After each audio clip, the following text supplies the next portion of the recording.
yểm mùa kìa.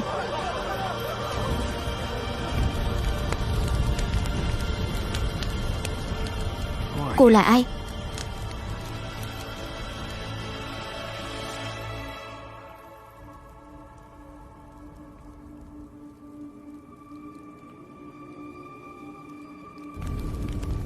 Đi nghỉ đi.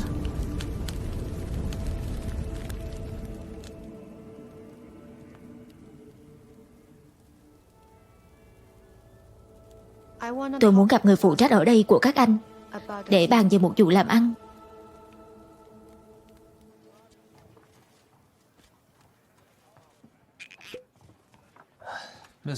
Cô Đổng, cô có thể nói lại được không?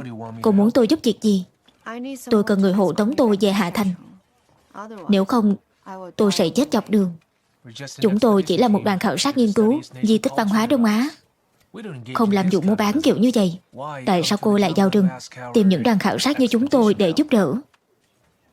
Bởi vì tôi cần khuôn mặt của các ông, khuôn mặt của chúng tôi. Đúng vậy. Kẻ muốn giết tôi sẽ đánh cắp khuôn mặt của người khác để tiếp cận tôi. Mà khuôn mặt của người phương Tây đối với chúng khó bắt chước hơn rất nhiều.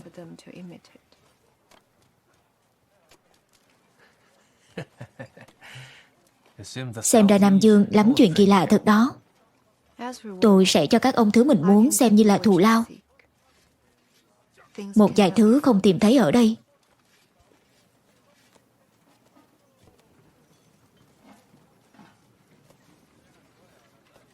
Cô lấy được tấm bản đồ kho báu này bằng cách nào? Chốt. Chúng ta chuẩn bị lên tàu thôi.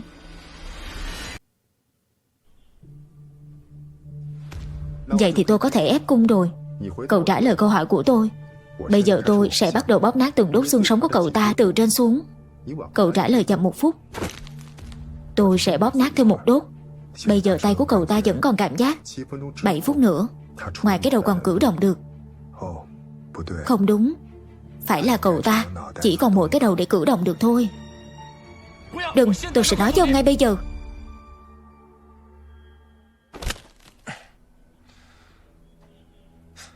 Cậu cũng chẳng thèm chống cự. Cao thủ dân gian quả nhiên chẳng có nguyên tắc gì hết. Nói như vậy là cỏ độc ở Tư Thành quả thật là do con người phát tán. 3 năm trước tôi có điều tra. Nó đã thất truyền từ thời Minh. Mà bãi đá ngầm Bàn Hoa, nơi duy nhất phát hiện hạt giống, cũng đã bị phá hủy. Cho nên những kẻ duy nhất sở hữu cỏ hoàng hôn trên thế giới này chính là đám quân Việt 3 năm trước. Sau khi 3 ngôi làng ở Tư Thành phát độc, 15 ngôi làng trên khắp Ba Lai cũng lần lượt xuất hiện cỏ độc. Bởi lúc đó tôi đã sinh nghi, nên đã bố trí người ở các làng. Nguồn độc nhanh chóng được xử lý, không bùng phát. Ý ông là lần này độc nhắm vào toàn bộ Ba Lai sao? Chỉ là chọn Tư Thành trước thôi. Đó là vì Tư Thành gần cạn nhất nên bùng phát trước. Nhưng may là các ngôi làng và cửa ải xung quanh Tư Thành đều có người của tôi, cho nên Bá Long Châu các cậu mới không xảy ra chuyện. Có điều người của tôi cũng tổn thất không ít. Tôi sẽ không để kẻ đứng sau được yên đâu. Ông Trương Thụy Phát đã thần thông quảng đại đến thế, có thể nhanh chóng điều tra rõ ràng lai lịch của chúng tôi, lại còn ngăn chặn được vụ đầu độc. Vậy ông đã điều tra về kẻ đầu độc chưa?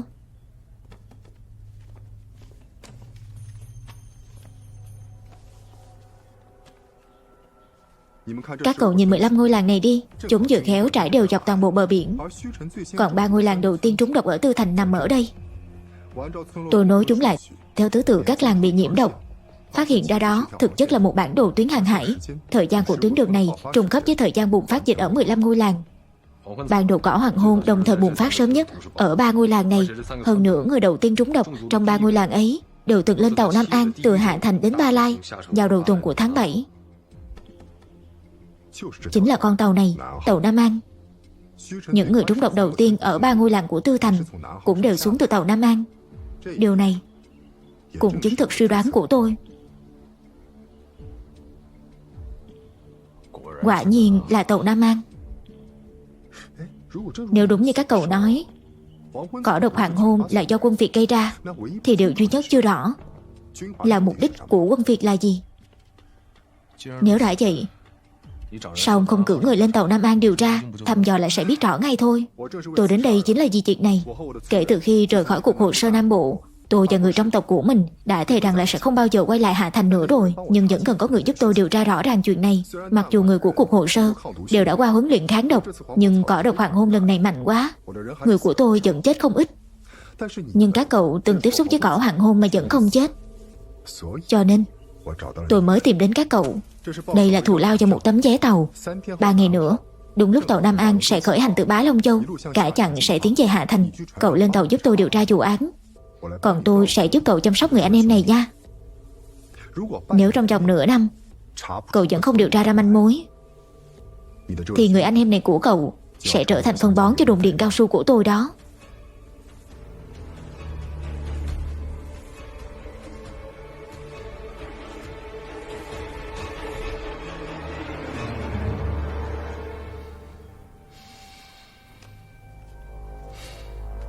Ông có thể giết chúng tôi bất cứ lúc nào, nên lời ông nói có lẽ là thật. Tôi có một điều kiện bổ sung. Cậu nói đi. Người anh em này của tôi sáng nào cũng phải súc miệng bằng vi cá, bữa trưa phải có 8 món một canh, bữa tối có thể thanh đạm hơn, 5 món ăn kèm một bát cháo trắng. Nhưng trong cháo ông phải cho thêm một ít thịt nguội kim hoa thái hạt lựu, dạo hoa đông trùng hạ thảo, chân thị sáng, trưa, tối massage 3 lần. Buổi tối lúc cậu ấy ngủ hay sợ, tốt nhất là ông nên tìm cho tôi 3 đến 5 cô gái ngủ cùng với cậu ấy.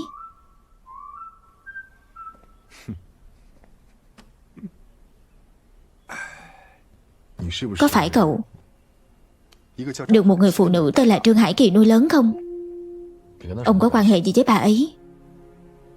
Cậu có thể tự đi hỏi bà ấy đi. Ngoài ra, người anh em này của cậu tôi có thể chăm sóc tốt hơn nữa cơ.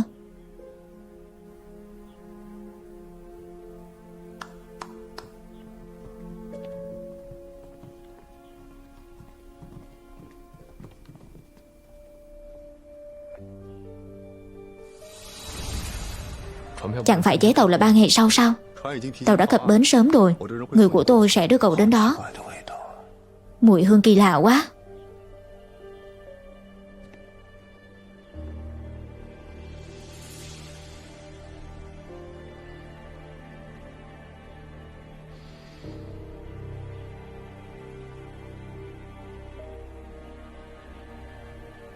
Tôi sẽ quay lại ngay. Ông chủ, cậu ta có ngoan ngoãn lên tàu điều tra không? Những người có mưu trí thường sẽ giải quyết vấn đề thực tế trước, tìm cơ hội cứu bạn mình, chứ không quá coi trọng quy tắc giao dịch. Chặng đường này sẽ có người nói rõ cho cậu ta biết tính nghiêm trọng của vấn đề. Hải Kiều, cháu đang đeo hoa dành dành ương. Chú vừa nãy đưa cháu ra ngoài cho cháu đó. Con gái đeo hoa đẹp. Sang nhà bà cụ bên cạnh chơi một lát đi. Không, cháu muốn theo chú Tép, chăm sóc chú Tép. Cô bé, để tôi đưa các cháu về nhà tôi chơi.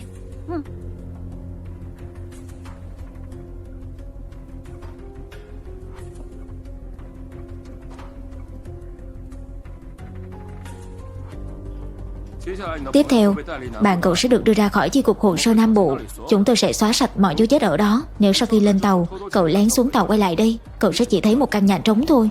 Đương nhiên, trên tàu cũng sẽ có người của chúng tôi. Nếu cậu dám tự ý xuống tàu, điện báo cũng sẽ được gửi về. Đến lúc đó, bạn cậu sẽ bị chúng tôi chặt đầu treo cổ.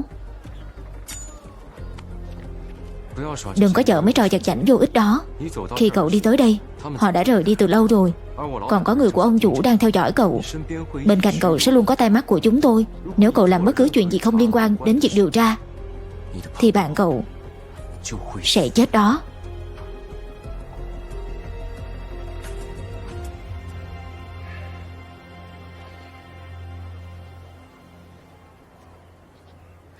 Tép ở lại với các anh nửa năm thì lâu quá. Nếu tôi điều tra xong trong vòng 3 ngày thì tôi phải liên lạc với ai đây? Lên tàu rồi thì tự khắc sẽ biết. Nếu chẳng may tôi chết ở đó thì sao? Các anh sẽ thả Tép đi chứ?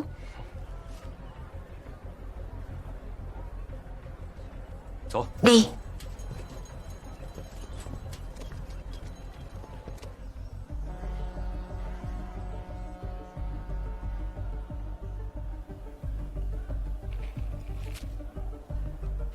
Vụ cỏ độc bùng phát tại Ba Lai đã gây thương vong cho gần 100 người.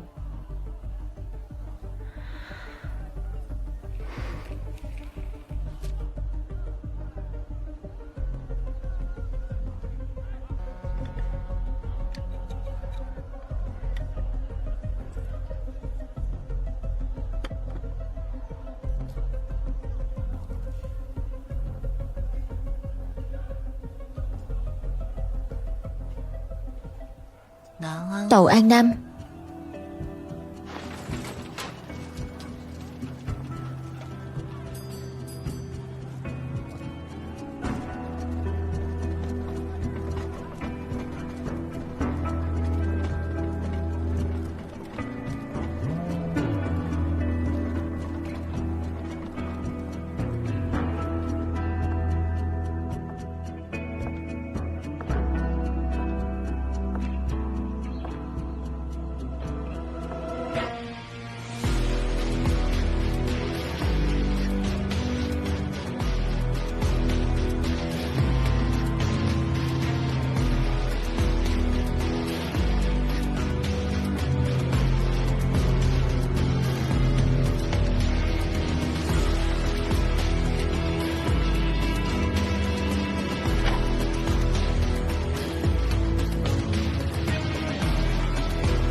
Hôm nay đẹp trời, ngày nào mà chẳng như vậy chứ.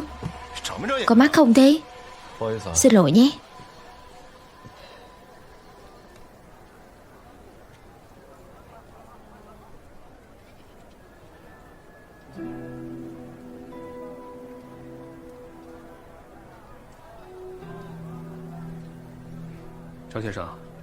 Anh Trương, anh có lên tàu nữa không?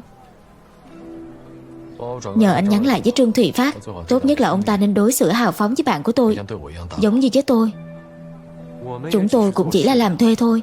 Ông Trương Thụy Phát có hào phóng hay không, chúng tôi cũng không thể kiểm soát được. Cho nên cậu nên nhanh tay chút đi.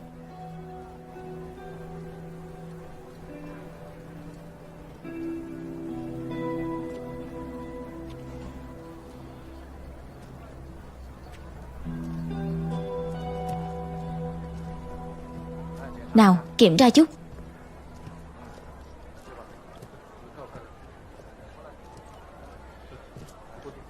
Xin lỗi anh, xin chờ một chút. Xin lỗi.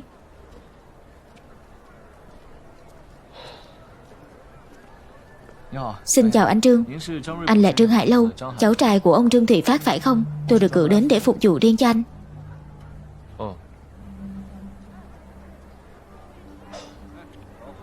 Vậy là chuyện ông ta bảo tôi điều tra cậu đều biết hết. Đương nhiên tôi sẽ hỗ trợ anh bằng mọi cách. Cậu nói cho tôi biết tình hình con tàu này trước đi. Tàu Nam An trên tuyến hàng hải này phải nói là một con quái vật khổng lồ. Sức chứa con tàu này cực lớn, ít nhất có thể chở 1.500 hành khách.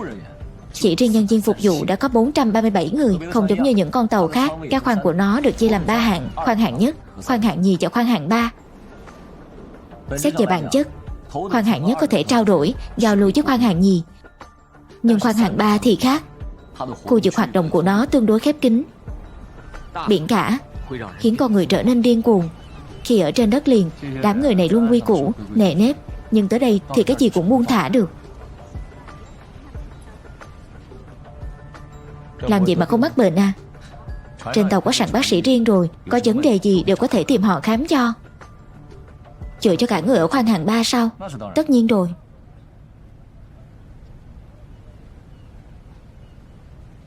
Chữ khoan viết thế nào ấy nhỉ? Đột nhiên tôi quên mất rồi. Trước đây cậu đã từng nghe nói về việc có người trúng độc cỏ hoàng hôn trên tàu này chưa? Tôi chưa từng nghe nói có ai trúng độc trên tàu này hết. Được, cảm ơn. Thế thì lạ thật. Trương Thụy Phát nói độc cỏ hoàng hôn được lan truyền từ tàu Nam An đi, nhưng lại không nói là ai trúng độc trên tàu Nam An cả. Cái đó phải chờ anh điều tra rồi. Cậu từng nhìn thấy quân nhân hoặc binh sĩ nào mặc kiểu đồng phục này kèm với lại súng tay cao cấp như này ở trên thuyền này chưa? Sao nhiều đồ như vậy chứ? Những thứ này có liên quan gì tới những người tôi muốn tìm không? Mấy người này đều là lính đánh thuê. Lúc còn ở trên bờ thì họ giống với kiểu quân nhân mà anh hình dung, nhưng giờ lên thuyền rồi thì chắc chắn sẽ phải thay đổi khác. Đống hành lý mà họ mang theo bên trong toàn là súng tiểu liên thôi. Nhanh nhẹn lên, nhanh nhẹn lên.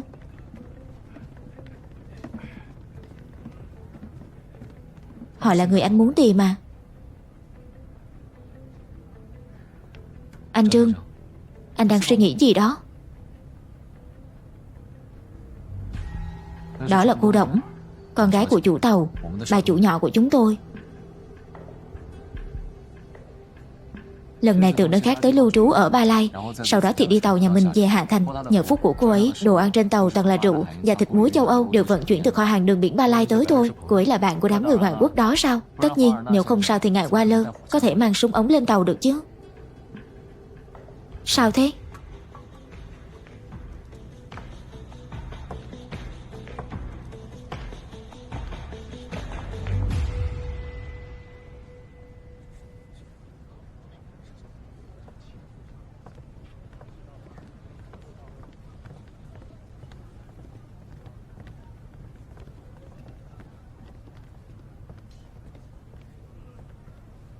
Trông cô Đổng có vẻ là người ghê gớm, khó đối phó đó. Bọn tôi đều sợ cô ấy hết. Anh đừng chọc vào cô ấy đó. Cậu nói xem, nếu tôi khống chế được cô ta có phải là sẽ tương đương với việc gián tiếp khống chế được con thuyền này hay không? Làm vậy thì việc điều tra sẽ nhanh hơn nhiều đúng không? Anh muốn làm gì? Cướp thuyền đó? Anh điên rồi à?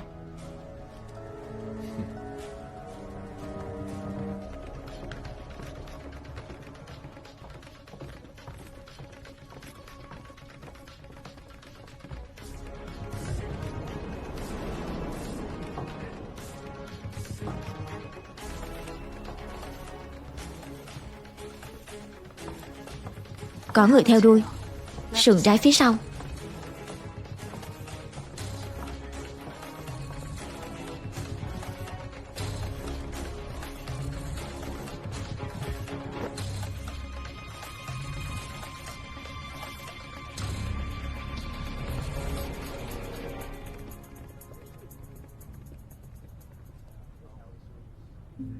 Nếu là Tép thì chắc chắn là sẽ không cướp tàu đâu.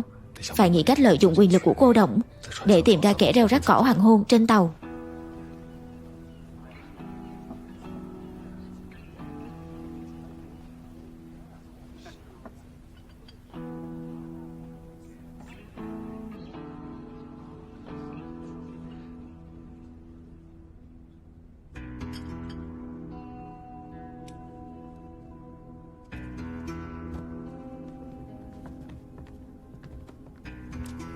Anh bạn, có phải là cậu ngồi nhầm vị trí rồi không?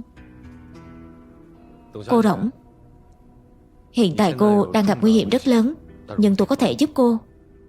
Cô Đổng, có cần tôi ném hắn xuống dưới không? Ngài Hudson, với thân thủ của anh, chưa chắc đã lôi anh ta xuống thuyền được đâu. Hơn nữa, anh ta là khách khoan hạng nhất. Để xem sao đã. Giải thích về những gì anh nói lúc nãy đi.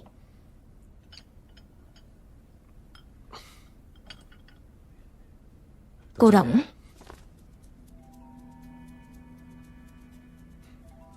vừa nhìn đã biết cô là người có tính cách cực kỳ khiêm tốn và không thích xuất đầu lộ diện. Nhưng nếu tôi đoán không nhầm thì cô đang có một thứ cực kỳ quý trọng ở trên con tàu này và muốn chuyển về Hạ Thành, có đúng không? Xem ra tôi nói đúng rồi. Đó là lý do vì sao cô lại đi tàu nhà mình, đồng thời còn âm thầm chuẩn bị nhiều người bảo vệ mình như vậy. Không giấu gì cô, thật ra những chuyện đó không phải là do tôi đoán ra đâu, mà là lúc ở quán rượu trên bờ, tôi đã vô tình nghe được một nhóm người đang lên kế hoạch muốn cướp đoạt những món đồ quý giá. Nhưng cô đừng lo, vì hình dạng của bọn họ đã khắc sâu trong tâm trí của tôi rồi. Rồi sao? Xuất phát từ phẩm chất nghề nghiệp và tính cách căm ghét cái ác của tôi quyết định sẽ giúp cô. Cô Đổng, cô may mắn lắm đó. Tôi có thể bảo vệ cho cô đó. Quên mất chưa giới thiệu với cô, bề ngoài tôi chỉ là một hành khách khoan hạng nhất, nhưng thực tế thì tôi lại là một cảnh sát tuần tra.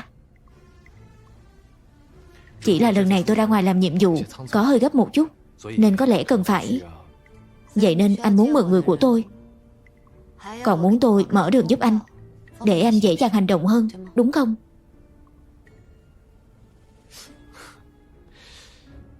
Cô Đổng thông minh thật đó.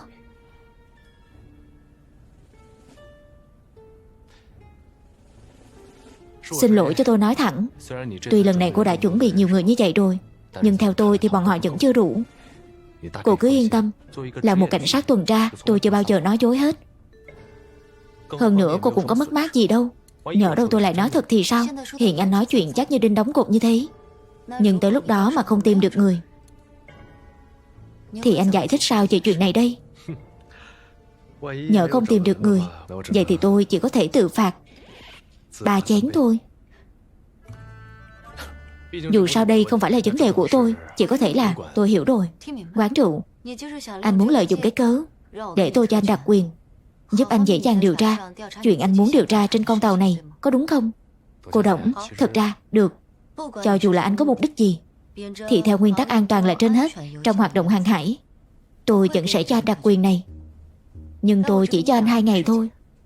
2 ngày sau, trước khi tàu chạy, nếu anh không tìm được mấy người đó, tôi sẽ sử dụng quyền chủ tàu của mình để bắt anh với lý do làm rối loạn trật tự ở trên tàu, đồng thời sẽ đưa anh tới Hạ Thành ngồi tù. Nếu anh chống cự, tôi sẽ cho phép người của mình bắn chết anh ngay tại chỗ. Có dám đồng ý không? Anh có 10 giây để trả lời tôi. Tôi đồng ý. Vậy nếu tôi tìm được mấy người đó thì sao? Anh cứ tìm được đi rồi tính. Steven, anh ta sẽ đi theo anh và giúp anh khơi thông quan hệ. Anh sẽ không gặp trở ngại gì trên con tàu này hết. Muốn làm gì thì cứ làm đó.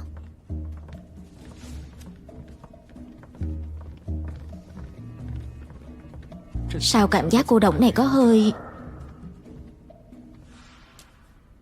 thú vị đó. Tôi là bác sĩ tháp tùng của cô Đổng, cũng là tay súng số 1 Nam Dương. Anh tên là gì? Trùng hợp ghê. Tôi cũng là con dao số 1 của Nam Dương đó. Chúng ta có thể so tài một phen xem sao. Lấy...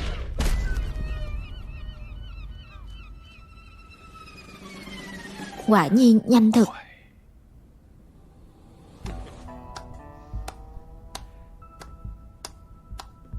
Nhanh quá. Nhưng đôi khi nhanh quá cũng không phải là chuyện gì tốt hết. Tôi họ Trương. Tôi cảm thấy chúng ta rất hợp nhau đó. Mấy ngày tiếp theo có lẽ sẽ... Anh Trương, tôi về phòng dọn dẹp đồ đạc trước. 1 tiếng nữa chúng ta sẽ gặp lại ở đây. Khi đó tôi sẽ chính thức tính giờ. Trong vòng 48 giờ anh bắt buộc phải tìm được đám cướp mà anh nhắc đến. Nếu không...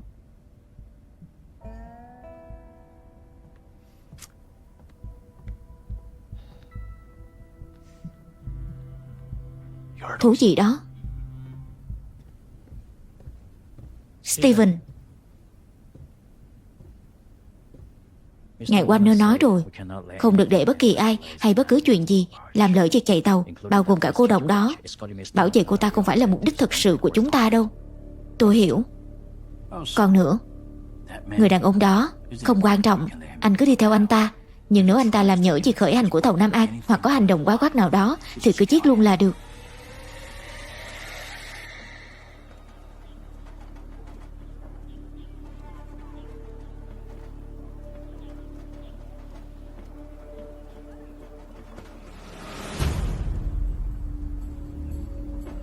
Đi con đường đó. Đường này hẹp quá. Tôi không thích. Tôi đang bắt cóc cậu đó. Cậu không có sáo chút nào nhỉ? Không cần bận tâm. Đám đùi nhằng đó đã bám quanh tôi lâu lắm rồi. Tôi thì lại giỏi đập đùi cực kỳ. Tôi sống ở Bá Long Châu 10 năm. Tôi biết rõ con đường nào là gần nhất. Hơn nữa sức khỏe của tôi không chịu được sốc nảy. Hiểu cho chút đi.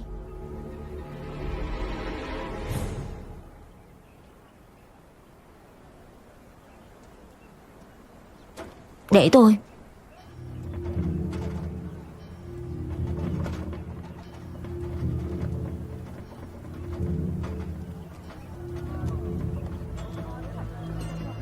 Bạn của cậu rất tốt. Mỗi tội hơi hấp tấp quá thôi. Nhưng cậu thì khác. Bình tĩnh, thông minh. Chỉ bằng gia nhập dưới trướng của tôi, rồi làm việc cho tôi đi. Rời khỏi cục hồ sơ Nam Bộ. Bên cạnh ông Trương có nhiều người như vậy, thì cần một người tàn tật như tôi làm gì chứ. Đến con đường còn không đập được nữa kìa. Ngược lại là ông, tôi thấy ông gặp phải rắc rối lớn rồi đó. Trước giờ tôi toàn là rắc rối của người khác thôi. Kẻ nào dám chọc vào tôi thì đều không có kết cục tốt đẹp gì hết. Lần này cũng như vậy. Có phải là ông Trương đã biết sự thật đằng sau chuyện này rồi không? Tôi không còn là người của cục hồ sơ nữa rồi. Tôi chỉ không thích có người làm phiền đến cuộc sống yên tĩnh của tôi thôi. Người bạn đó của tôi rất giống ông, đều rất mạnh mẽ. Nhưng người mạnh mẽ đến đâu cũng đều có thể chết dưới sự mạnh mẽ đó. Muốn ra tay rồi đúng không?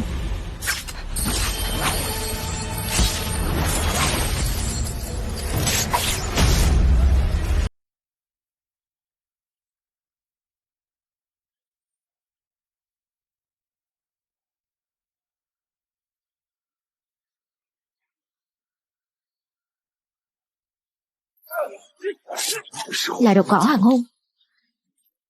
Chuyện cỏ độc có liên quan tới người giết ông. Vậy Hải Lâu có nguy hiểm gì không? Quả nhiên là vậy. Mục tiêu của bọn họ là Trương.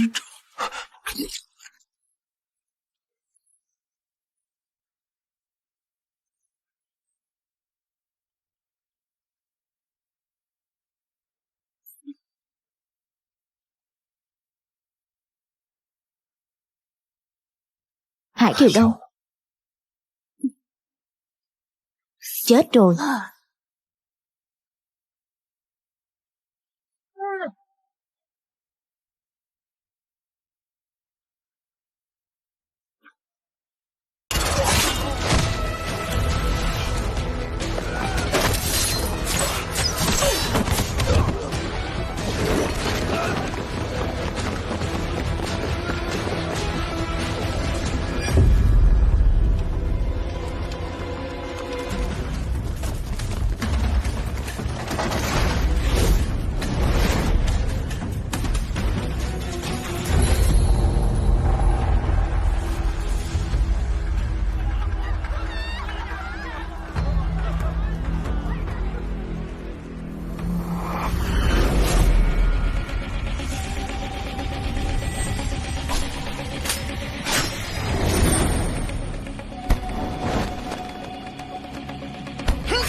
Một, hai, ba, bốn, năm,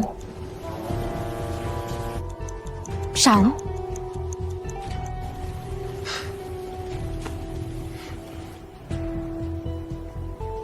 Đi theo hắn.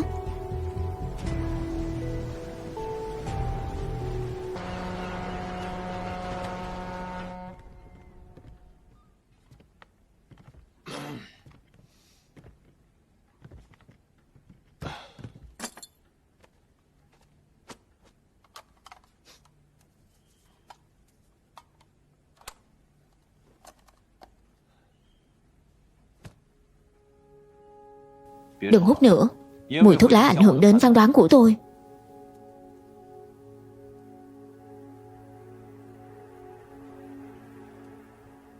Cai là được chứ gì.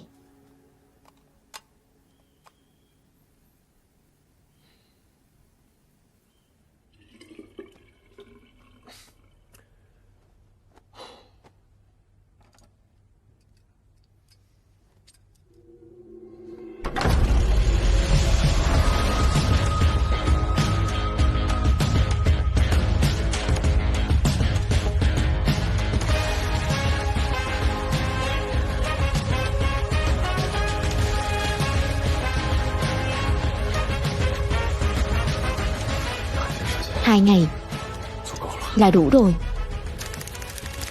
Tép à, tôi đón anh về đây. U rồi.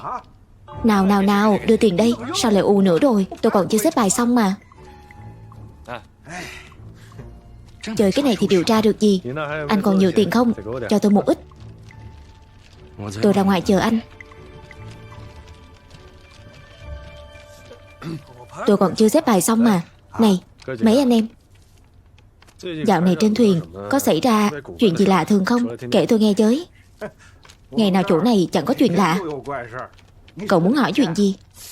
Mấy chuyện kiểu ai ăn phải thứ gì đó bị hỏng, hoặc là vật gì đó đột nhiên biến mất ấy.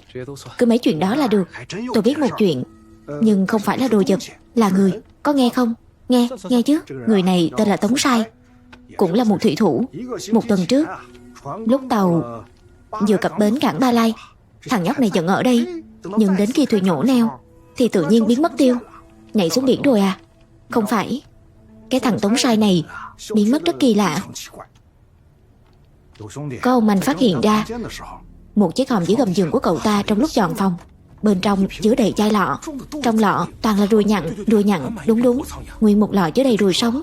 Thấy bảo là trước khi mất tích, Tống Sai tự bắt được ở trên thuyền. Tôi nghe bạn cùng phòng cậu ta nói, kể từ khi thằng nhãi Tống Sai này đến Ba Lai là bắt đầu kỳ lạ hẳn. Nửa đêm canh ba, thường xuyên lén lút ra ngoài. Chắc là đi bắt ruồi rồi.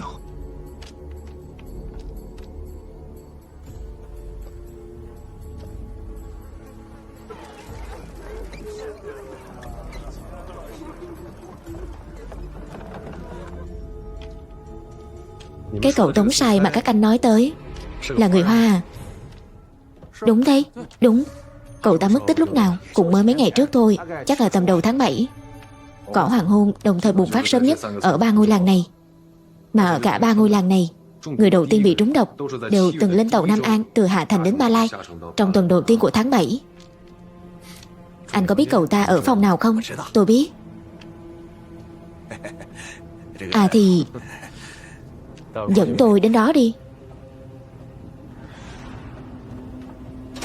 Đến rồi, phòng này.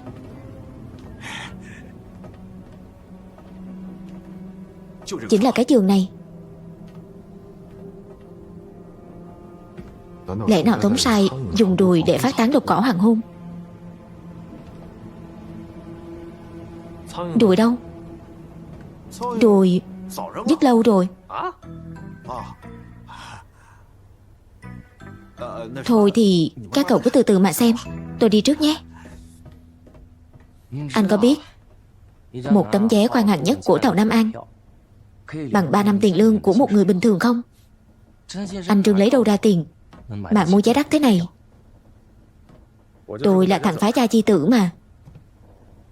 Có ông chú giàu lắm. Giờ đến tôi hỏi anh, ruồi có thể truyền vi khuẩn đúng không? Đúng. Vậy ruồi có thể bị điều khiển bởi con người không? Chẳng hạn như bị ai đó cố tình để ở khu vực cụ thể, rồi để nó lây truyền theo lộ trình này. Không thể. Tại sao? Tôi chưa từng thấy ai huấn luyện được ruồi. Không thể dự đoán được chính xác đường bay của ruồi. Nếu có loại vi khuẩn nào lây lan qua nó, vậy thì chắc chắn phải ở phạm vi rộng. Việc phát tán mất kiểm soát chắc chắn không thể xảy ra ở phạm vi cục bộ được. Anh cũng có hiểu biết đó. Lẽ nào Tống Sai không phải là hung thủ? Ruồi cũng không thể bị huấn luyện để đi phát tán vi khuẩn ở 3 ngôi làng đó ư? Giờ đến lượt tôi hỏi, vụ ruồi nhặng này có liên quan đến vụ án anh đang điều tra không? N P.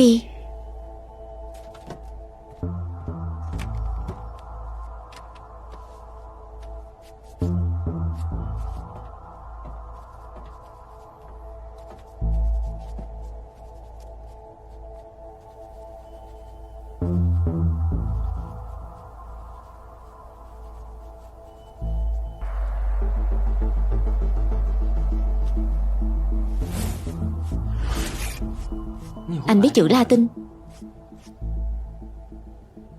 Đây là ngôn ngữ thông dụng ở đất Ba Lai. Ý nghĩa ban đầu là một loại thuốc nước mà nữ hoàng Ai Cập đưa cho Helen. Từ này ở Ba Lai còn có một ý nghĩa khác, là một loại thực vật. Cây nắp ấm. Nhưng cây nắp ấm tượng trưng cho thứ gì? Ruồi và cây nắp ấm có liên quan gì tới nhau? Người anh em, anh từng nói trong 2 ngày này, việc gì cũng có thể giúp tôi đúng không?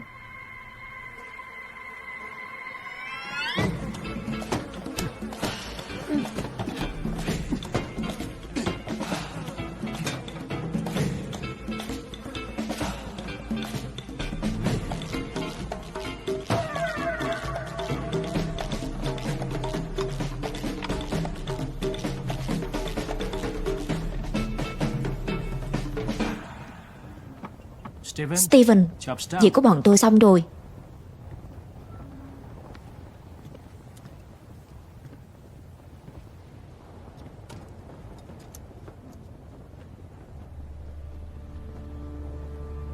Đã hết ngày hôm nay rồi. Anh Trương, vụ bắt cướp đã có tiến triển gì chưa? Thực ra tất cả đều là trực giác của tôi. Chỉ là đi đường vòng một chút thôi anh bạn à. Nhưng anh phải tin tưởng rằng trực giác của tôi không bao giờ sai. Vậy là anh đã xoay tôi cả ngày nay đó ư? Anh lo gì chứ? Vẫn còn 1 ngày rưỡi mà. Cô Đổng thực sự là một người đáng để anh lấy lòng đó. Phối hợp với tôi. Cứ phối hợp với tôi đi. Đây là một cơ hội cho anh thể hiện đó. Anh Trương, nửa ngày trôi qua rồi. 7 giờ sáng mai chúng ta tiếp tục.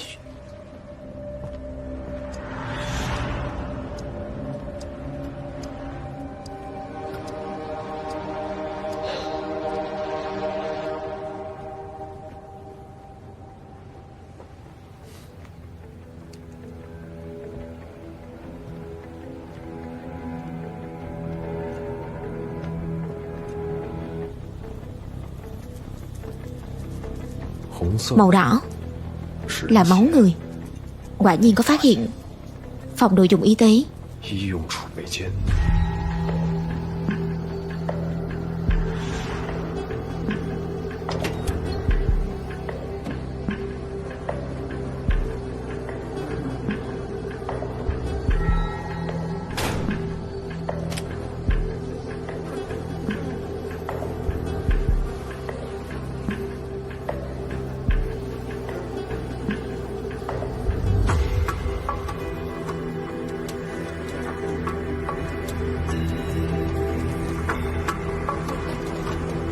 Chắc là ruồi bay từ lối đi phía trước vào.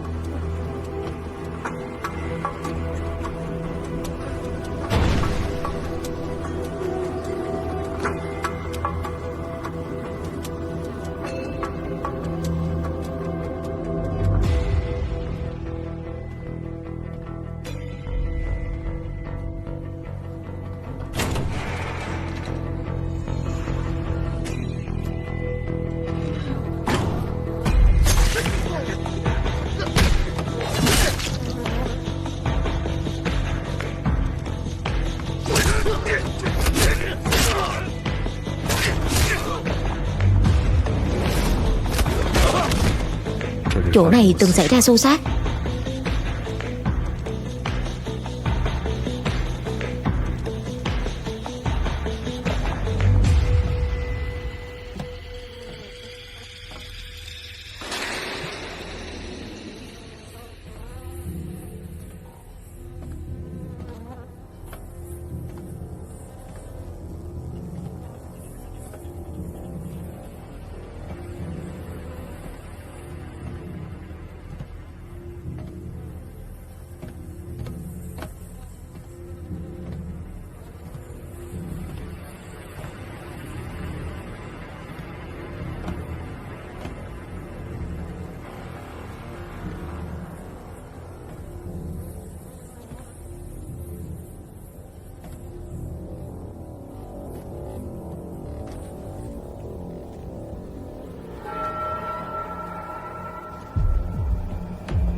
Sao chỗ này trông quen thế nhỉ?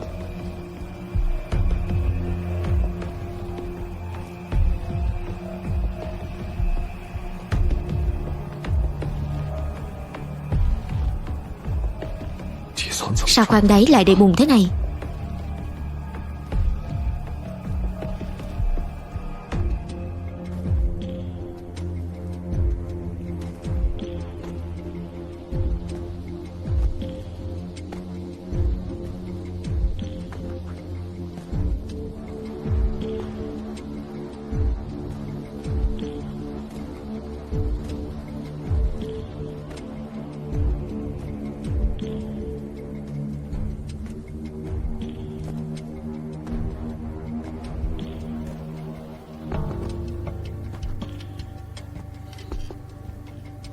Tôi phải xem anh đang giở trò gì.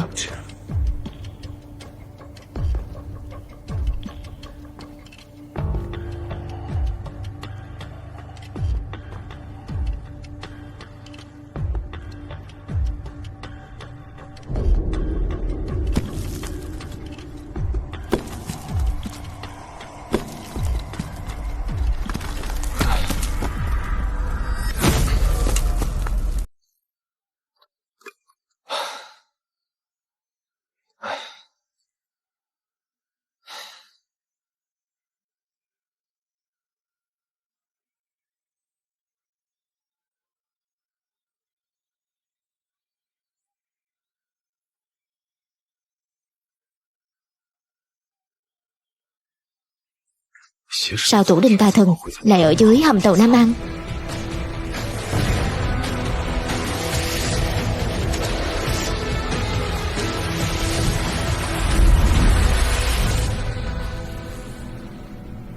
Bắt đầu thú gì rồi đây?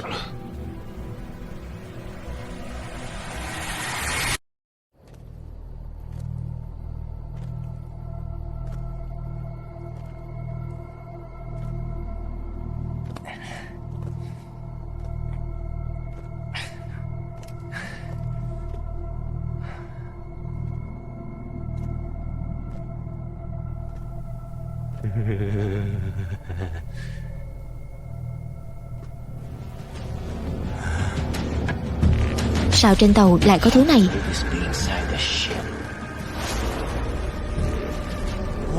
Trời đất ơi!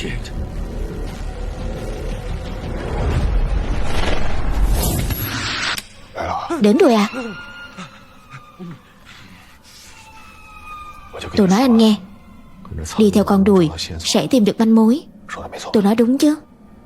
Đi.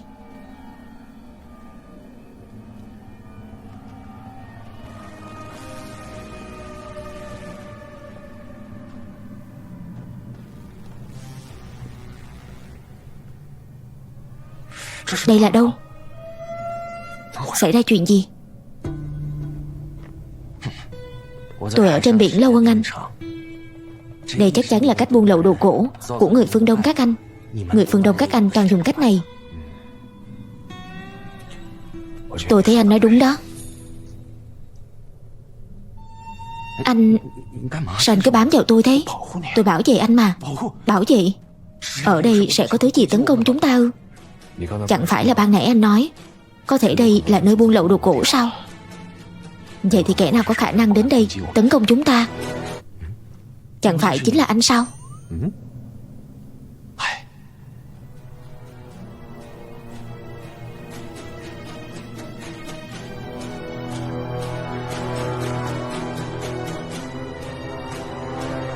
Anh nhìn đằng kia kìa. Đâu? Đằng kia có một cái hang động. Anh xem có phải ở cửa hang có một vết lõm không? Chúng ta phải để thứ gì đó vào đó, rồi sẽ có một cánh cửa đá mở ra, xuất hiện ra một con đường. Đó chính là nơi chúng ta cần tìm. Sao anh biết nó sẽ có cửa mở ra? Tôi đoán bừa đó. Vậy phải để thứ gì vào đây? Tay anh đang cầm cái gì thế?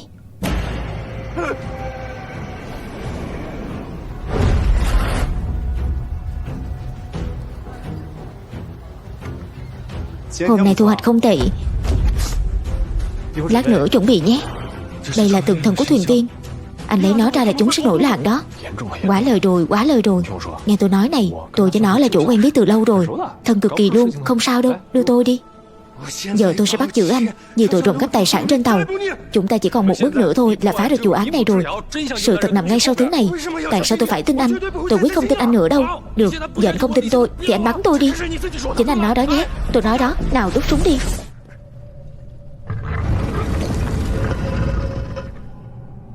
Là một cánh cửa thật. Chắc chắn là anh đã từng tới đây. Đây không phải là cửa. Tôi chưa đến đây bao giờ.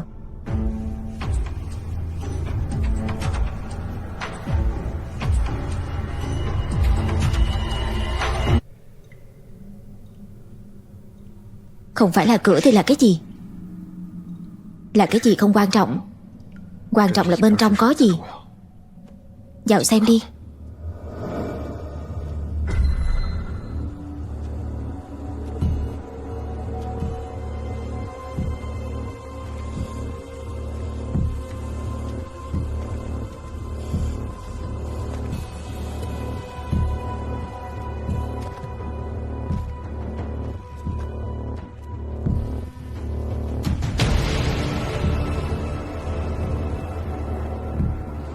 Sao anh biết tượng thần này có thể mở cánh cửa đó?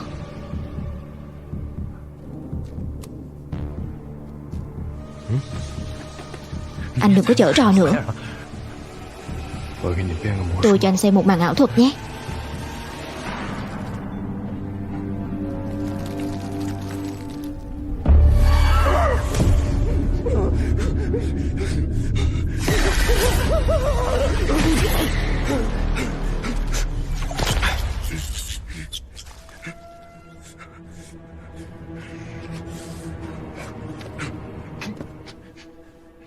Tà thuật, đều là tà thuật anh bày ra. Tà thuật Nam Dương đó. Nhưng mà anh yên tâm, tôi rất giỏi xử lý mấy chuyện này.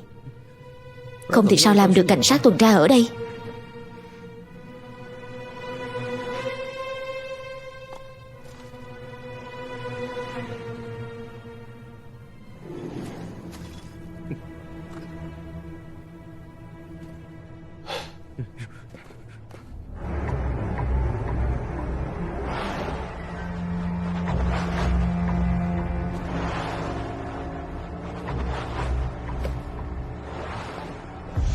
Còn tà thần lớn đâu rồi?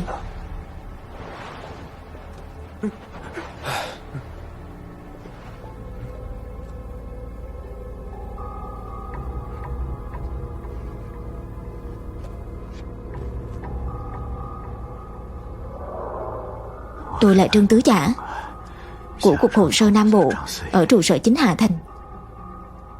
Hóa ra là ông ta à. Không ngờ năm xưa chưa chết hẳn, bỏ tới đây rồi mới chết. Cuối cùng tôi cũng hiểu vì sao hồi đó Trương Thụy Phát có thể sống sót ra ngoài rồi. Hóa ra là trốn qua cái hang này. Đáp án nằm trong hang. Chúng ta vào xem thử đi. Chúng ta vào cái hang này rồi sẽ gặp chuyện gì. Giữ giúp tôi một chút. Không, không.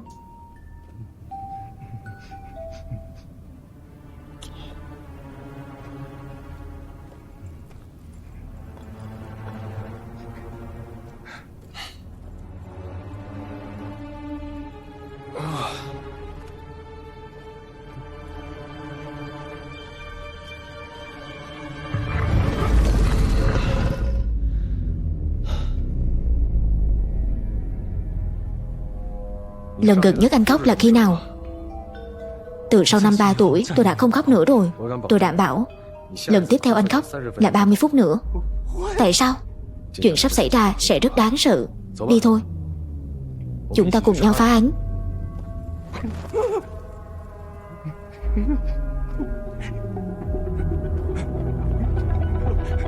Ôi Chúa ơi!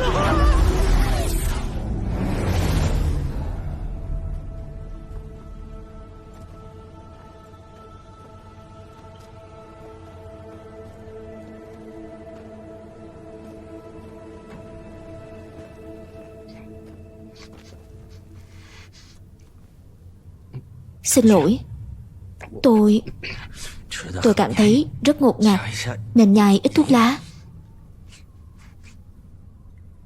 Anh có đồ ngon như thế, sao không cho tôi một ít đi?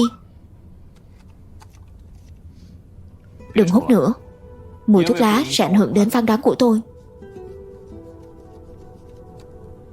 Để tôi giữ giúp anh.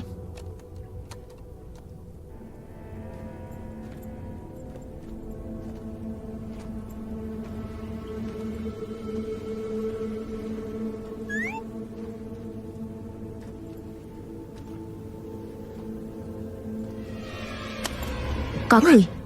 Thiện xạ Nam Dương. Chuẩn bị cái gì?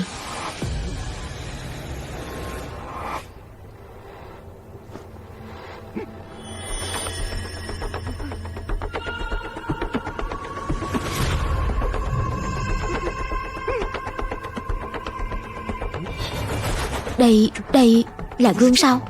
Không phải là gương. Tôi không ở trong đó. Anh là Macaron à? Anh là con lợn à?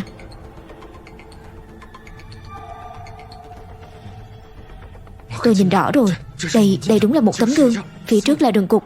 Chúng ta nên quay lại đi. Đợi đã. Sao vậy? Nhìn kìa. Anh buông tay ra. Đây là đường cục. Một là chúng ta tìm đường khác, hai là quay về. Tôi đã nói rồi, đây là nơi buôn lậu. Chúng ta phải mau quay lại thôi. Tôi muốn về. Quay lại đây.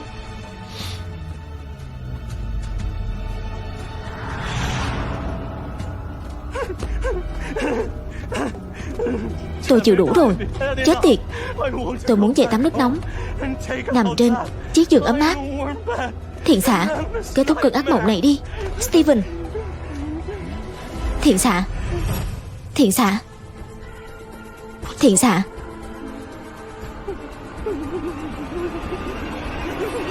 Thiện xạ. Tôi là thật. Tôi là thật.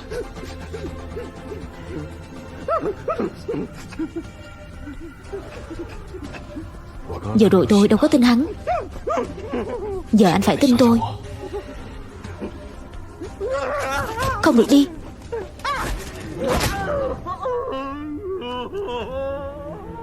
Anh làm tôi sợ chết khiếp. Anh dám đánh tôi sao? Giờ phải làm sao đây? Để tôi nghĩ xem. Nếu Tép ở đây thì anh ấy sẽ làm thế nào? Đầu tiên chắc chắn thứ này không phải là thật. Thứ hai, nó chưa chủ động tấn công chúng ta. Vậy bây giờ chỉ còn một cách, là gia nhập với bọn chúng. Logic kiểu gì vậy?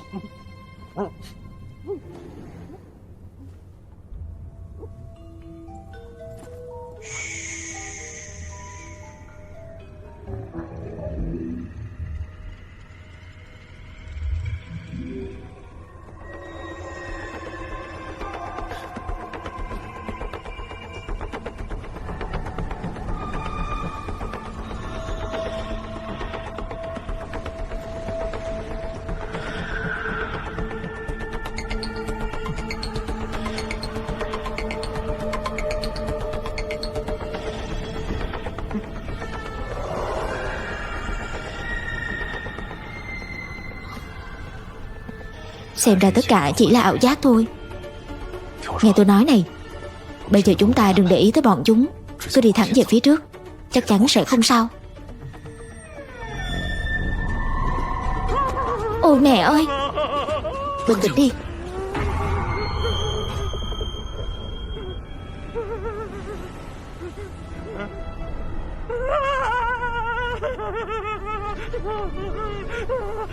Im lặng.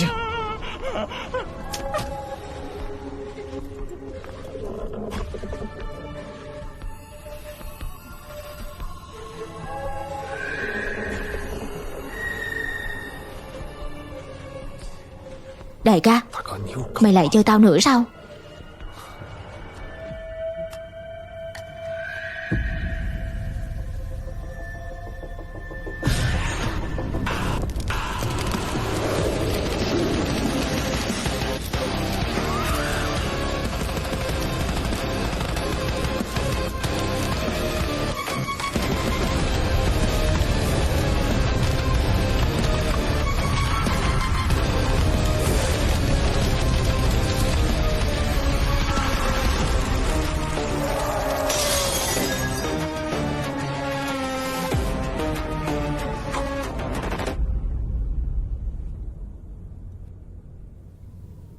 Thiện xạ, chúng ta thắng rồi. Giờ chúng ta có thể tiếp.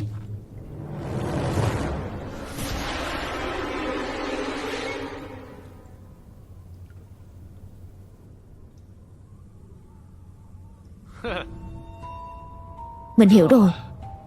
Tất cả chỉ là ảo giác. Hóa ra nãy giờ mình vẫn luôn ở trong ảo giác. Tên người Tây đó chưa từng theo tới đây. Chỉ có một mình. Đúng rồi, chính là như vậy. Cứu tôi với, mau cứu tôi với. Trương Hải Diêm, tôi ở đây. Sao anh lại ở dưới đó? Ở đây có cái hố, tôi không cẩn thận nên rơi xuống. Mau cứu tôi lên.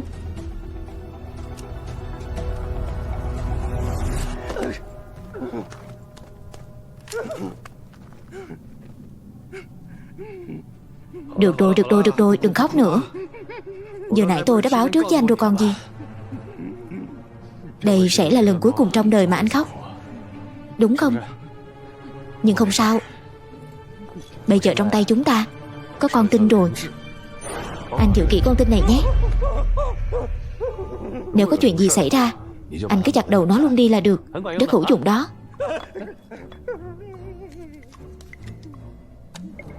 Làm tí đi.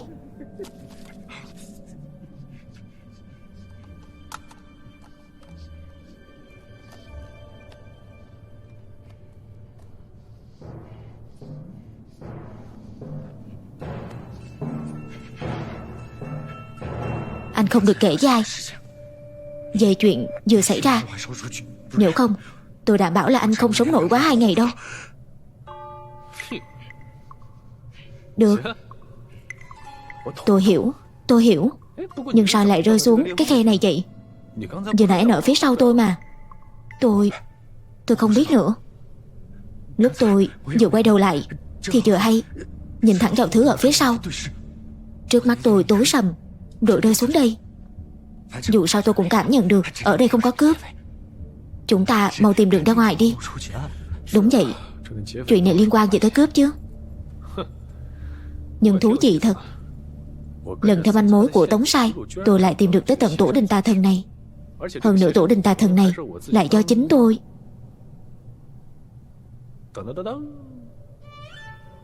Anh nói xem, đây là trùng hợp hay là có người cố ý sắp đặt? Tôi bắt cướp là việc của anh. Hết 2 ngày tôi sẽ...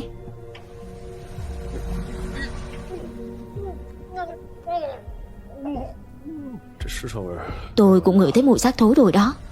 Bên này.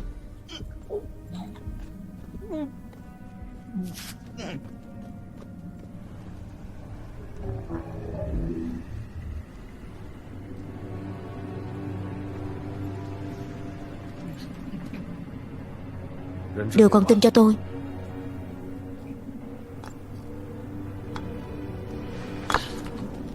Làm gì? An toàn. Anh đang làm gì vậy?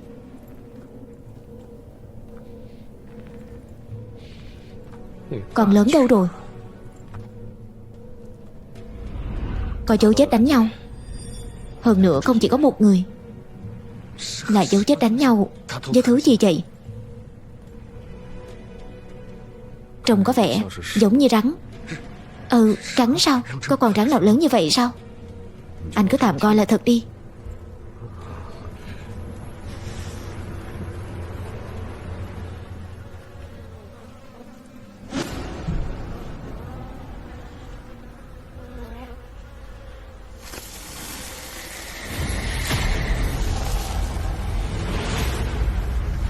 Hóa ra là con lớn ở đây sao? Nhiều ruồi nhặn thật đó. Xác chết này nhìn cũng còn khá tươi.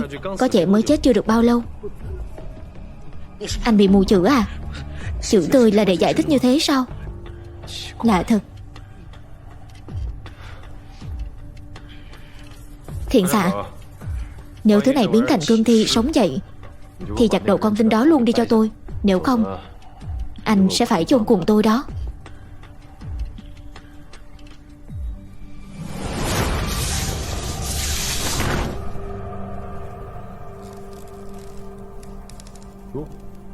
Là người.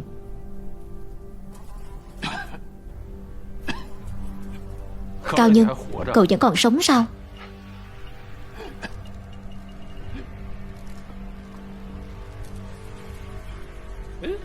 Có phải là chúng ta... Giết tôi đi. Giết tôi đi. Đừng. Mới gặp lần đầu mà đã giết cậu thì cũng không hay lắm.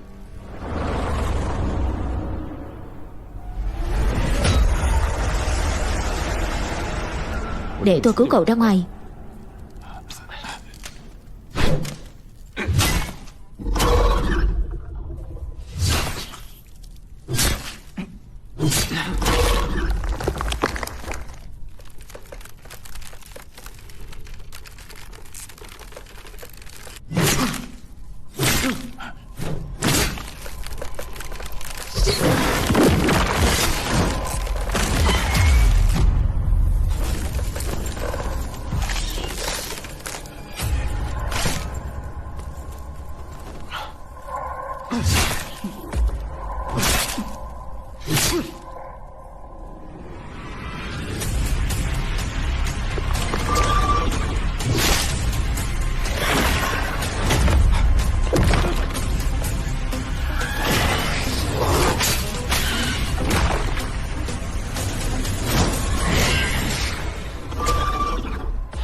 Thiện xạ, vạt đầu. Vạt đầu.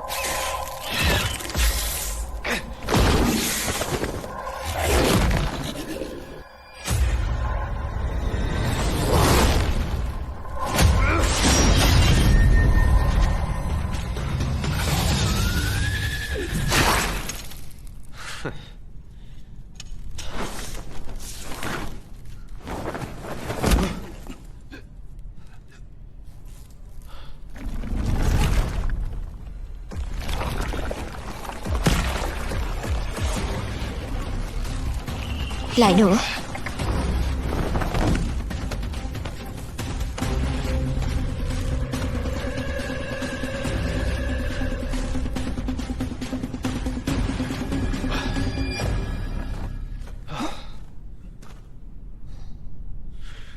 Bảo anh vặt đầu nó mà anh không làm, đúng là đồ vô dụng. Cậu em, cậu tên là gì? Sao cậu lại ở dưới này?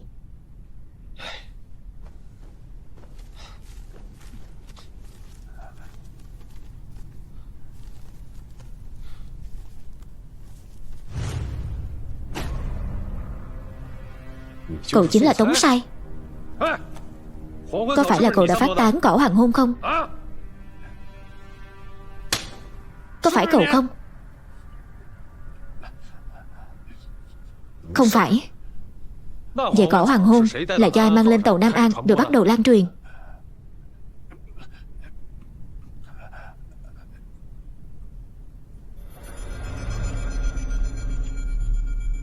Ý cậu là sao? Hung thủ là người đã đưa tổ đình tà thần này lên tàu. Cả một tổ đình lớn như vậy làm sao mang lên tàu được? Có phải là một đám lính không?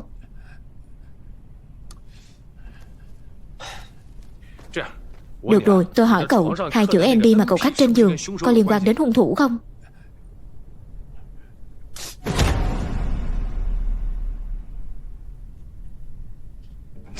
Lợn. Lợn. Lợn.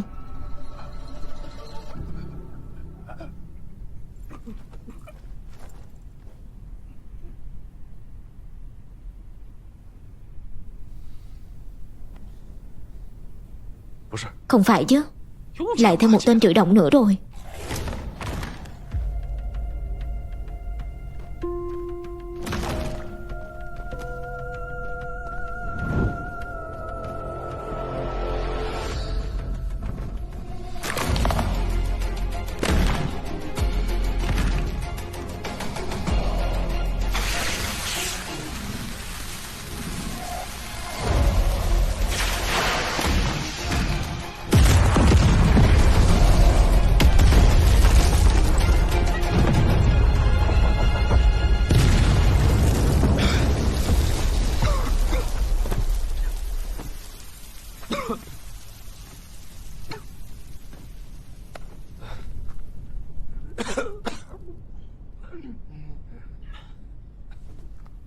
Coi như thằng nhóc nhà cậu gặp may đó.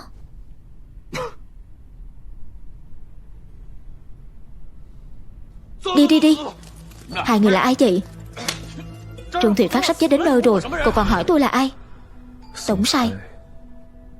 Thì ra là tôi từng gặp cậu rồi. Cậu là thuộc hạ của Trương Thụy Phát. Lợn. Lợn. Ý cậu ta muốn nói là cây nắp ấm sao? Cây nắp ấm có liên quan gì đến hung thủ chứ?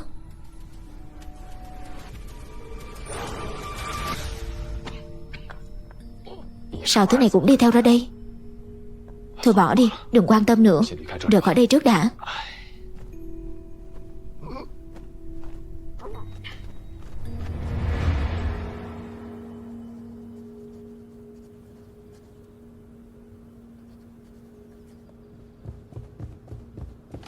Đứng lại. Bình tĩnh, bình tĩnh. Tôi muốn gặp cô Động. Tôi có chuyện quan trọng cần báo cáo. Cứ nói ở đây đi. Cô Động, vừa rồi trên tàu xảy ra một hiện tượng bất thường. Chúng tôi đã cử người đi kiểm tra. Theo phán đoán ban đầu, nguồn gốc của sự bất thường đó đến từ khoang đáy. Chúng tôi phát hiện ra có một khu vực rất kỳ lạ dưới đó. Hiện đang tìm cách tiến vào để điều tra. Trương Hải Lâu, rốt cuộc cậu đang làm gì vậy? Cậu có điều tra ra được thứ tôi muốn biết không? Hay là chính cậu mới là kẻ phản bội?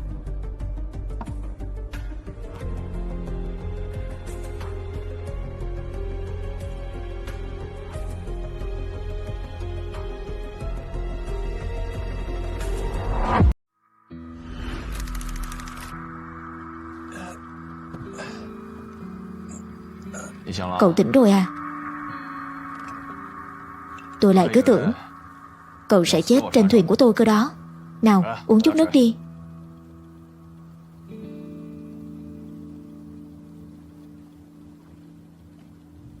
May mà vợ tôi hiểu một chút nghề y.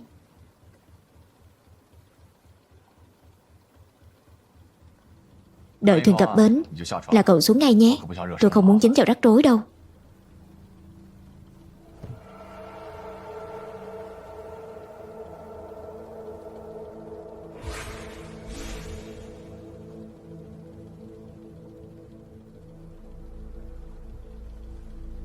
Anh à, tôi hôn mê bao lâu rồi? Cậu ngủ suốt một đêm đó.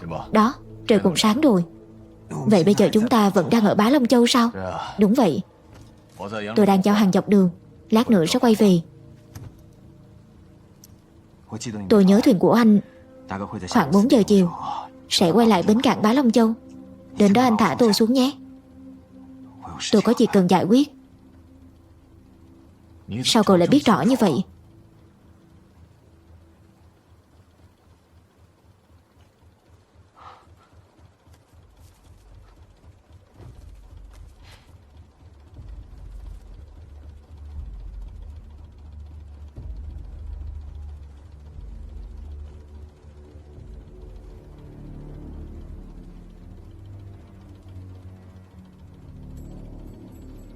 Anh à, tôi biết động cơ trên thuyền của anh đang không được ổn lắm. Tôi giúp anh sửa xong xuôi. Đổi lại là anh kiếm cho tôi một vé lên tàu Nam An có được không?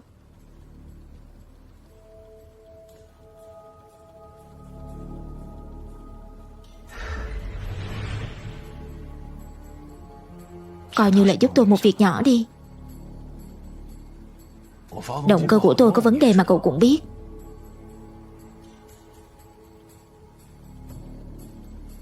Cậu có thể sửa được thật à? Được.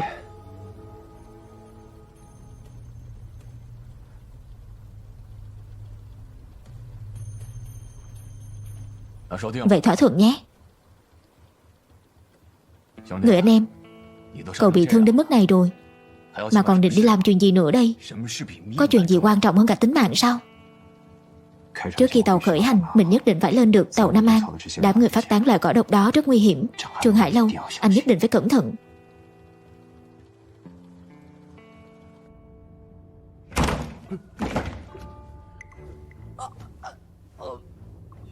Chào buổi sáng. Tay súng số 1 Nam Dương. Mũi của anh đã được tôi nối lại rồi. Không cần khách sáo đâu. Trà ngon thật đó. Anh đã làm gì trong phòng tôi? Lần này vào tổ đình, chúng ta đã có được những đột phá rất lớn. Đương nhiên, cũng xuất hiện rất nhiều chỗ đáng nghi. Ví dụ như rốt cuộc là kẻ nào đã đưa tổ đình này lên tàu. Một động tĩnh lớn như vậy, cô Động có biết không? Nếu biết thì được đưa lên bằng cách nào? Vậy thuyền trưởng có biết không? Khai báo hải quan kiểu gì?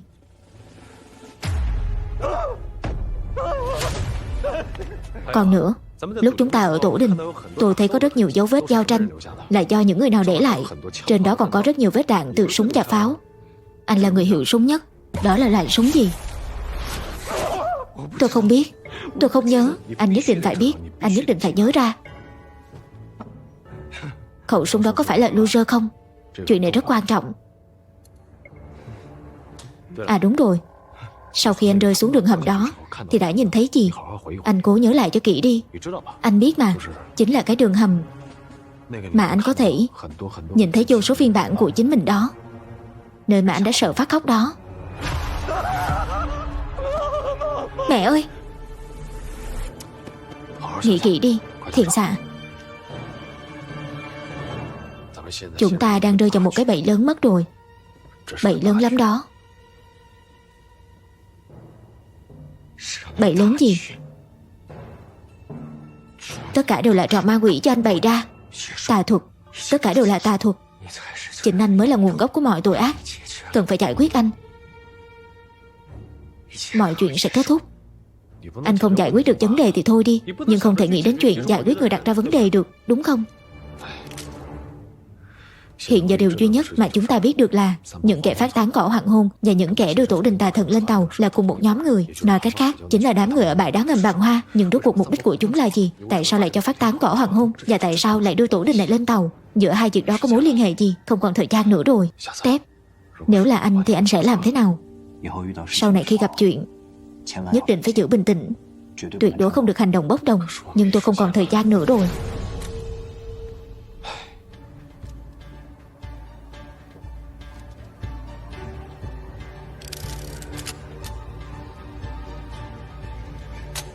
Hãy nghĩ nhiều hơn đến những người xung quanh sẽ ra sao.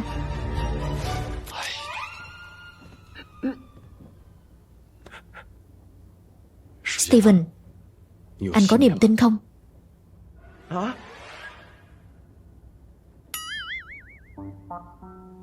Tốt lắm. Lúc này nhìn thấy anh cứ như là đang dùng pháp thuật phương Tây. Rốt cuộc là anh muốn làm gì? Tôi đâu có tin mấy thứ này. Anh không cần tin. Anh chỉ cần làm đúng theo những gì tôi nói. Khác có người tin. Tôi không hiểu. Làm vậy là để chuột bọn cướp ra được sao? Đúng. Đến lúc đó anh chỉ cần nhìn thấy tôi là bắt đầu tụng kinh là được. Tai họa sắp ập đến. Cứ nhìn thấy tôi là tụng kinh. Chúng ta phải đối mặt với bất hạnh là được. Anh không cần lo đâu. Nếu không nhớ được thì cứ soi gương.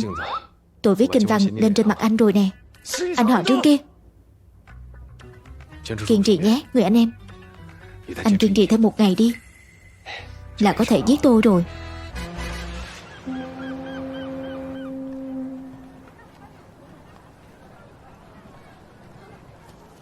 Cậu sửa tàu giúp tôi. Không chỉ đáng giá một tấm giấy tàu. Đây là thù lao của cậu. Vậy thì chúc cậu công việc suôn sẻ nhé. Cảm ơn.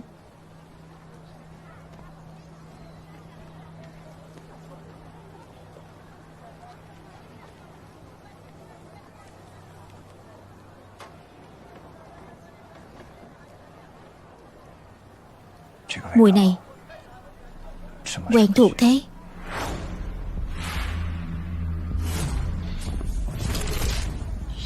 Mùi thịt ướp. Sao lại xuất hiện ở đây?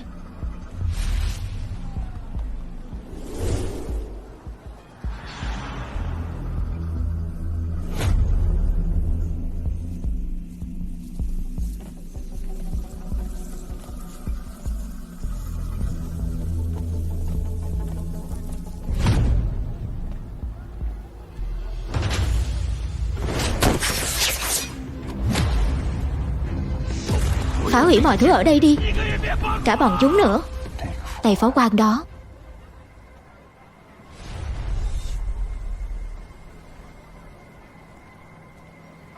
Sao hắn ta lại xuất hiện ở đây?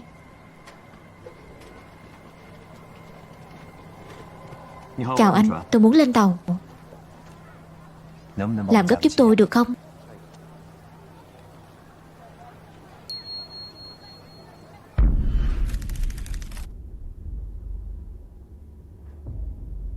Chào anh, tôi tìm một người.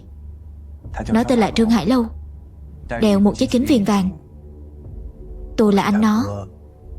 Bọn tôi bị lạc nhau. Đợi chút.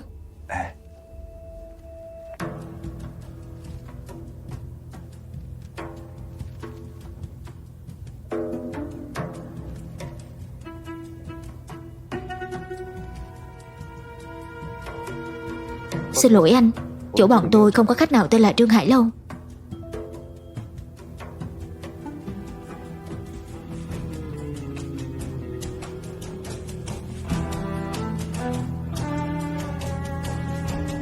Nó còn có một cái tên khác nữa, là Trương Thủy Phát.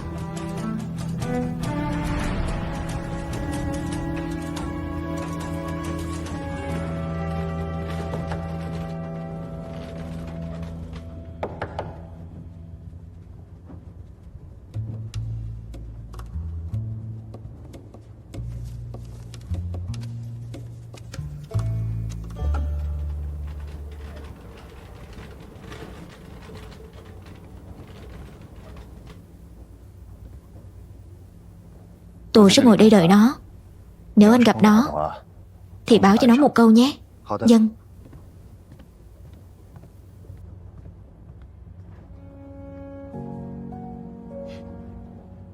Ăn ngon thế này à?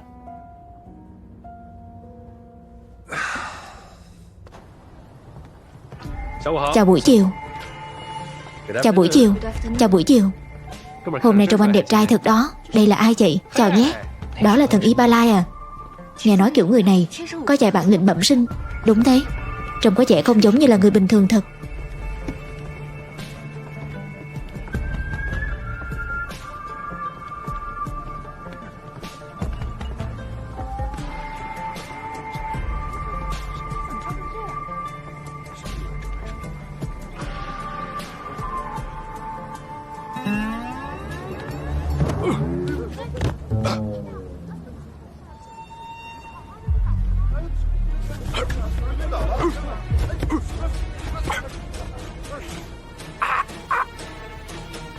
Không sao chứ?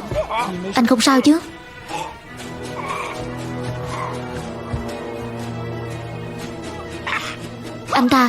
Anh ta trúng độc rồi. Trúng độc rồi. Đúng là trúng độc. Tôi nghe nói rất nhiều người Ba Lai trúng loại độc này. Loại độc này gây chết người đó.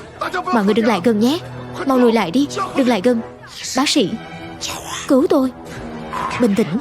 Bình tĩnh. Cứu tôi. Tôi phải kiên trì. Còn một ngày cuối thôi. Tôi phải kiên trì. Còn một ngày cuối thôi.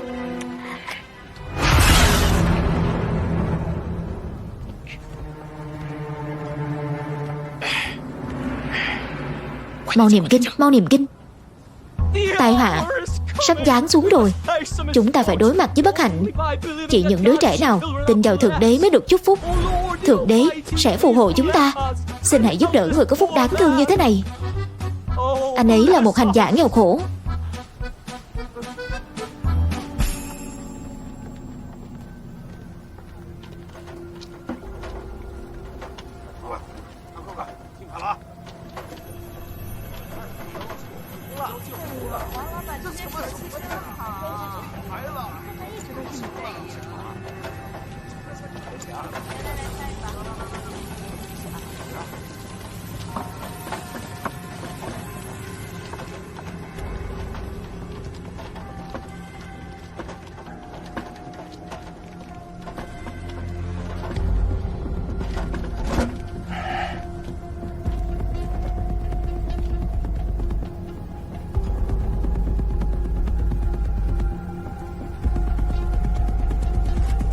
Lâu thế rồi mà vết thương vẫn chưa khép lại.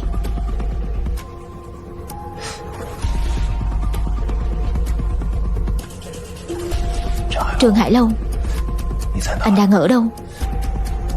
Tôi không đánh hơi được anh.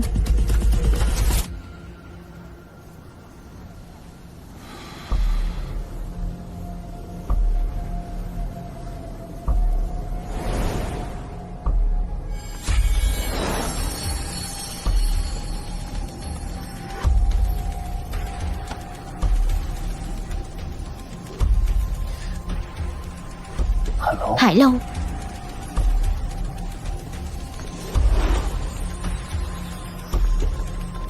Bên kia có chuyện gì thế?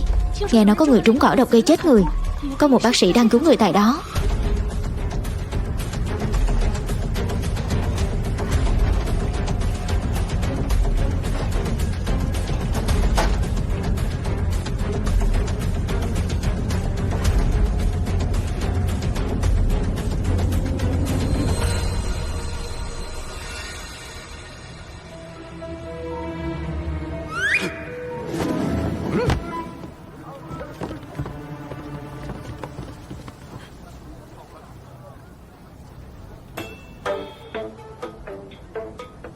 Tôi khỏi rồi. Tôi khỏi rồi.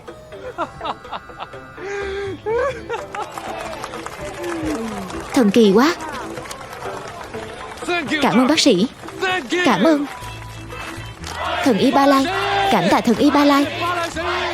Thần y Ba Lai. Thần y Ba Lai. Thần y Ba Lai. Thằng ngu này đang giở trò gì?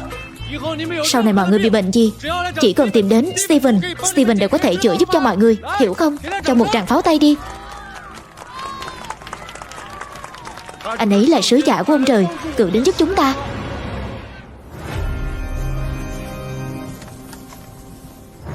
Steven.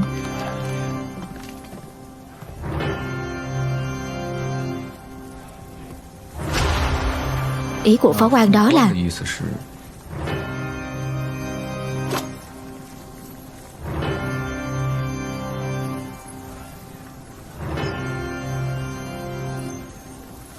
lạ thật. Mùi thịt ướp nồng như thế, sao người khác không ngửi được? Lẽ nào vấn đề nằm ở mình?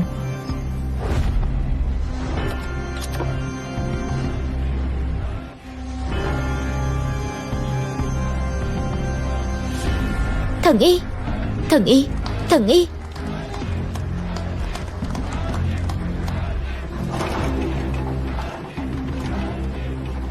Tất cả những chuyện này đều bất thường. Mình dụ họ đi trước, bảo vệ Hải Lâu trước. Đây là bệnh mà mọi người có uống thuốc bắc, làm phẫu thuật cũng không giải quyết được. Nhưng hôm nay ở đây, chúng ta đã được chứng kiến kỳ tích. Đây là một kỳ tích.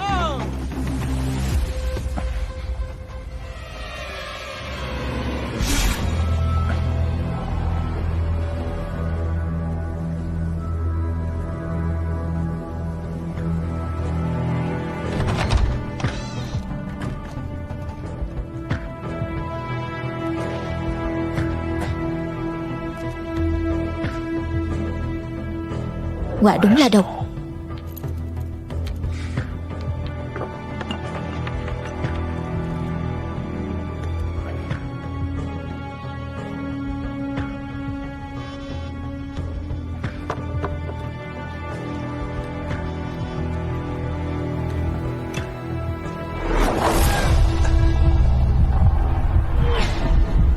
Tỉnh táo lên.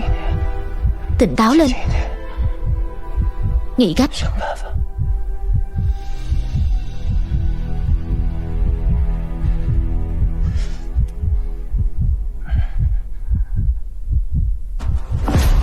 Mùi thịt ướp.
chết rồi. Không phải là mặt nạ da người. Đúng là phó quan đó thật.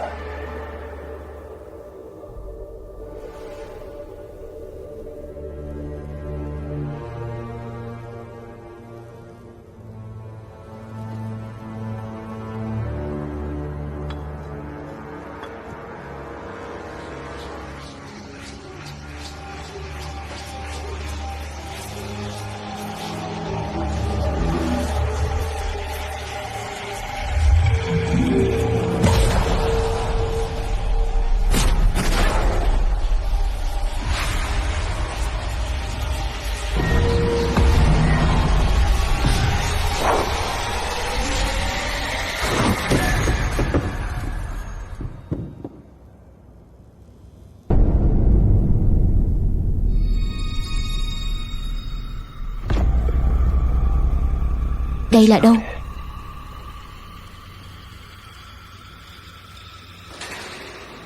Trần Tây Phong đâu?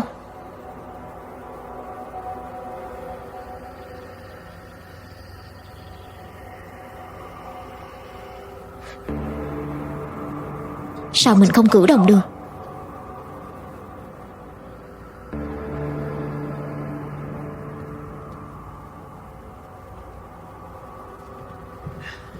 Người này ngã được mảnh đau, không khống chế được. Hay là giết đi.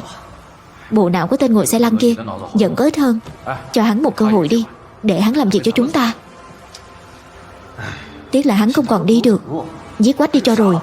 Thế thì họ Ý Đà La Ba vĩ đại trước, đổi chân họ cho nhau, để tên thông minh kia đứng dậy được.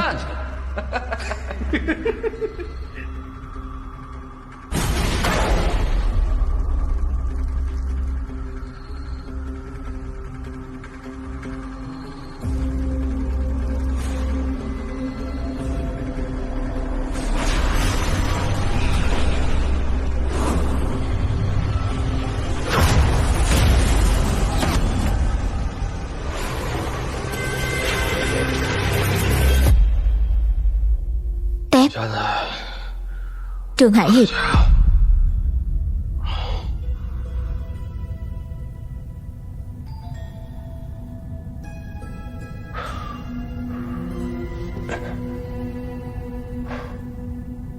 Hồi nãy mình còn ở trên xe lăn. Trương Hải Long. Không sao, không chết được. Tôi đưa anh ra ngoài trước đã. Sao thế? Chân tôi mất cảm giác rồi.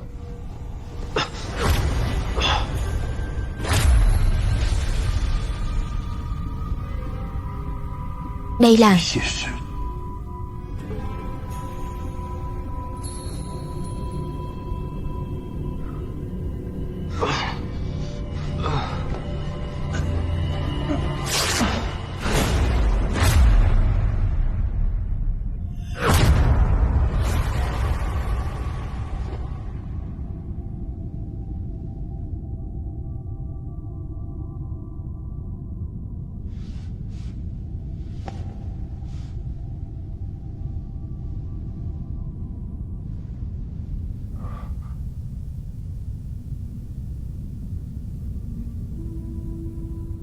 chân tôi.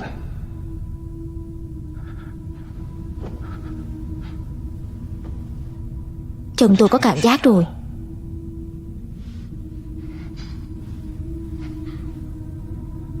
Đổi rồi.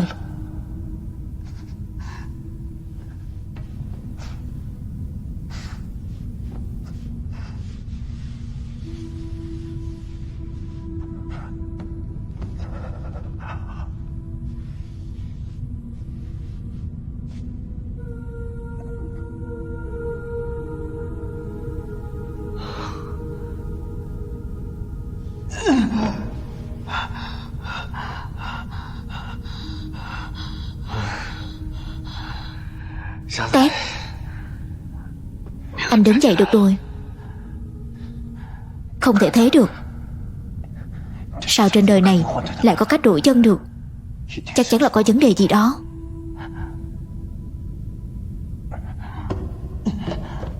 ra ngoài trước.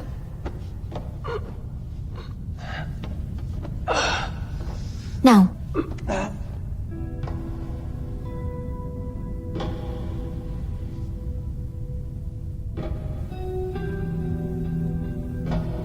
Đừng lo cho tôi nữa. Tôi không thể làm liên lụy đến sư phụ và anh. Nói nhảm gì đó. Tôi nhất định sẽ đưa anh ra ngoài. Anh hiểu cảm giác này nhất có đúng không? Tôi không thể đi được nữa rồi.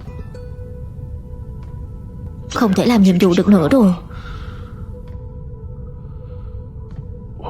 Tôi sống chỉ là một gánh nặng, đúng không? Anh không phải là gánh nặng.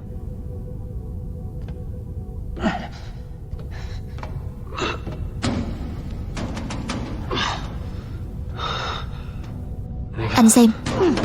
Bây giờ anh gặp rắc rối. Tôi cũng không giúp được, chỉ làm chậm thêm bước chân của mọi người thôi. Anh thả tôi xuống đi. Đừng quậy nữa. Anh sẽ chết ở đây đó. Chết thì chết thôi. Nếu tôi thành vật cản bước của mọi người, tôi thà chết còn hơn. Anh là anh em của tôi. Anh phải sống cho tôi đó. Bảo tôi sống thế này, tôi làm không được. Giết tôi đi. Giúp tôi. Tôi không nên sống như thế này.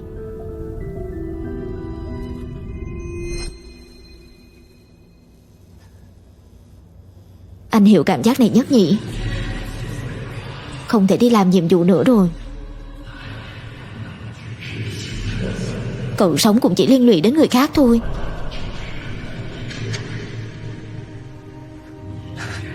Sống như thế thì sống làm gì? Cậu sẽ cản bước của tất cả mọi người.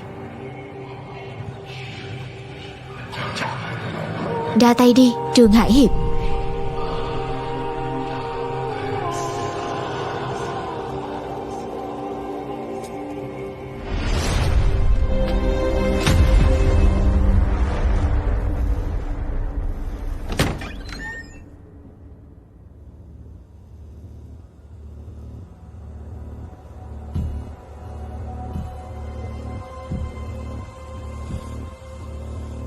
Trúng độc cỏ hoàng hôn mà vẫn gắng gượng được lâu như thế.